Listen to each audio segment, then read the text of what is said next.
Ang korte ay naglabas na ng hatol sa kasong isinampa laban kay Pangulong Duterte, ngunit ito ay binasura kagad. Sa pag-aalala, kinasuhan ni kaso si Tatay Digong ng death threat at tila nagtagumpay nga ang kanyang katramahan. Ngunit idinismiss rin naman agad ng korte ang kaso dahil sa kakulangan ng matibay at sapat na ebidensya upang patunayan ang alegasyon laban sa dating Pangulo. Ipinapakita ng pangyayaring ito ang kahalagaan ng proseso ng batas at ang prinsipyo ng innocent until proven guilty sa sistema ng hustisya. Sa mga pangyayaring ito, lalong tumitindi ang usapin ukol sa kredibilidad ng mga aligasyon laban kay Pangulong Duterte at ang integridad ng mga sangkot sa paglilitis ng kaso. Marami ang nagpahayag ng kanilang saloobin hinggil dito, anuman ang panig na kanilang kinakatayuan sa politika. Ang pagtutok sa mga isyong legal at pagpapatibay ng ebidensya ay mahalaga upang mapanatili ang integridad ng proseso ng batas at mapanagot ang sinumang lumabag sa batas, anuman ang kanilang katayuan sa lipunan. Well, isang nga itong katunayan na dapat nating pagkatutukan. Ngunit bago ang lahat, siguraduhin mag-subscribe at i-hit ang notification bell para sa patuloy na pagtutok sa mga sulyap ng bagong balita sa tunay na boses ng masa.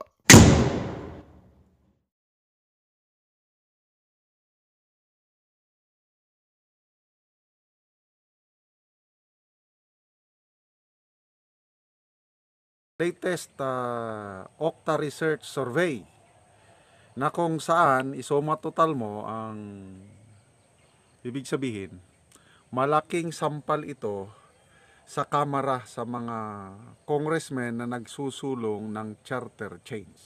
Okay? Gusto ko lang pasalamatan ang mga nagtatanong sa akin, kumusta na ako? Lalo na yung pagkaso sa akin ng PNP. I am fine.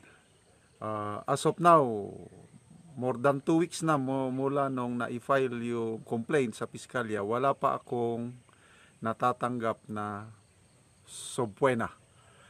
Gustong gusto ko nang matanggap yung subpoena para makasubmit na ng counter affidavit. Kaya lang nagtataka ako bakit hanggang ngayon wala pang subpoena. Okay. So ito, yung Okta Research Group nag-conduct ng survey December 10 to 14 among 1,200 respondents. Tinanong yung ano ang priority concern ng mga kababayan natin.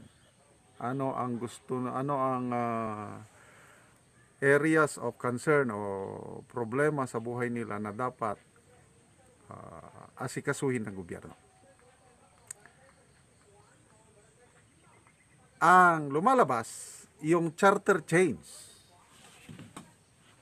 1% lang sa mga tinanong ang nagsabi na concern nila yun. Ibig sabihin, least pinakamababa na iniisip o pinoproblema ng mga Pilipino is charter change. Bakit ngayon, yun ang inuuna ng Kamara? Okay, so ano ang pressing concerns ng mga kababayan nating Pilipino? Number 1 is controlling inflation. Yung pagtaas ng presyo ng mga bilihin, 73% sa mga tinanong, yun ang problema nila. Dapat mapababa ang presyo. Halos lahat umaaray na sa taas ng presyo. So hanggang ngayon, hindi pa rin bumababa ang presyo.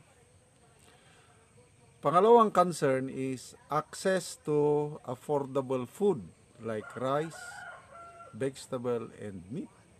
So related pa rin ito sa inflation. 45% ang nagsabi ng problema nila yung may mabibili sila na mura na pagkain. Presyo ng bigas ngayon sa aming lugar is 54 pesos per kilo na ang bigas. So, matindi. Pangatlong concern ng mga Pilipino is job creation.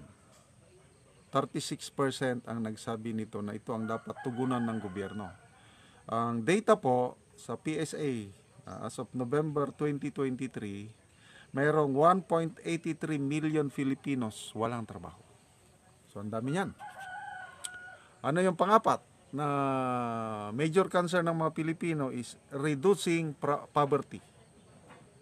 Sa mga surveys ng ibang grupo, tumataas po ang rate of poverty sa ating bansa. Panglimang concern is affordable o access to free quality education. 15% ang nagsabi nito. Panganim is fighting graft and corruption. 13% ang nagsabi nito. Pampito is promoting peace and order, 10%. And number 8 is fighting criminality, 8%. Ito, marami pang concerns ng mga Pilipino. Parang ito ang top 8. So, punta tayo sa charter change. 1% lang. And this year, itong January, pag bungad ng New Year, sinabi po ni Speaker Martin Romualdez na it's now right time to push for charter change. Kaya ito ang ginagawa nila ngayon through People's Initiative. So, bakit ang tanong, ano ba talaga ang priority ng ating gobyerno, ang Kongreso?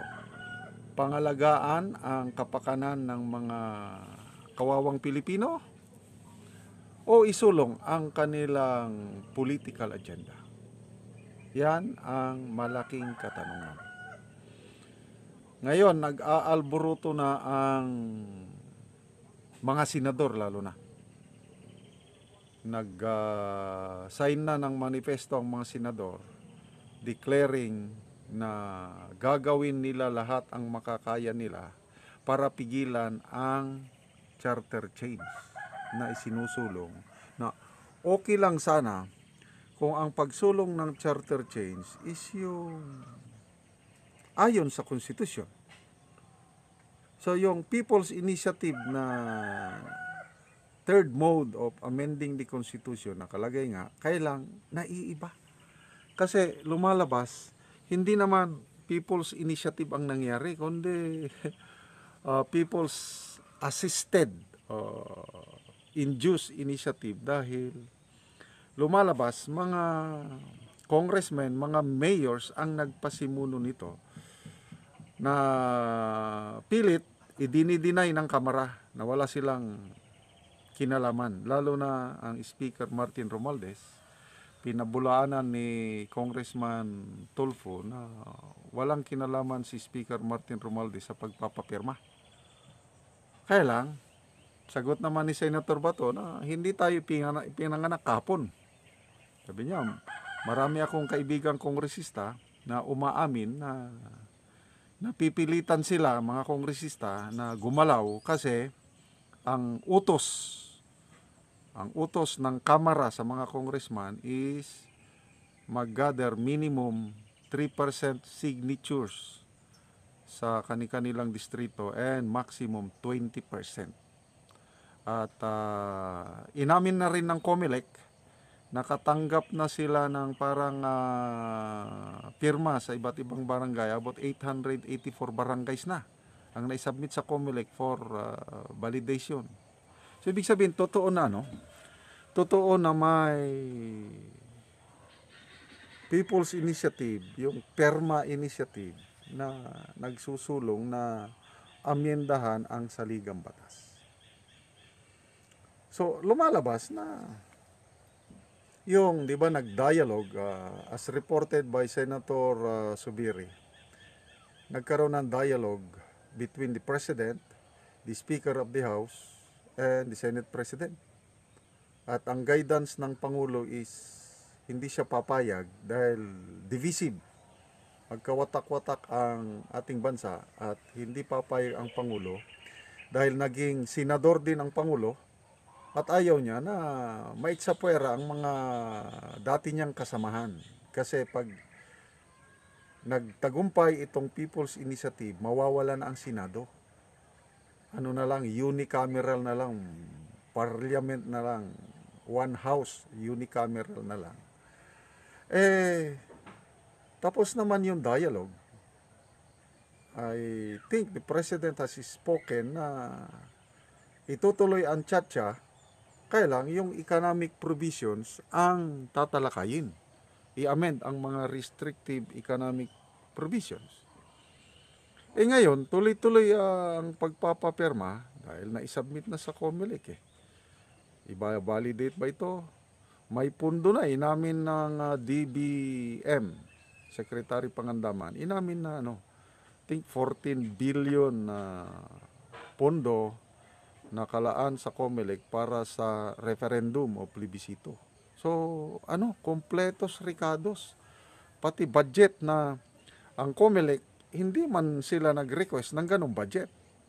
Kaya lang, ang Kongreso, bicameral na magsingit ng 14 billion pesos para sa... So, makikita mo talaga ang priority ng Kamara is isulong ang charter change.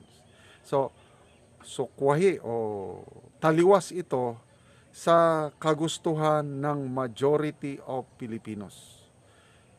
Dapat sana ang unahin ng gobyerno, ng Kongreso is magpasa ng mga batas, gawin nilang kanilang magagawa para makontrol ang inflation, bababa ang presyo ng bigas, karne, gulay at iba pa, at magkakaroon ng trabaho. Ganon sana ang uunahin. Bakit iba ang inuuna? So, ano ba? Bayan muna bago sarili o kabaliktaran?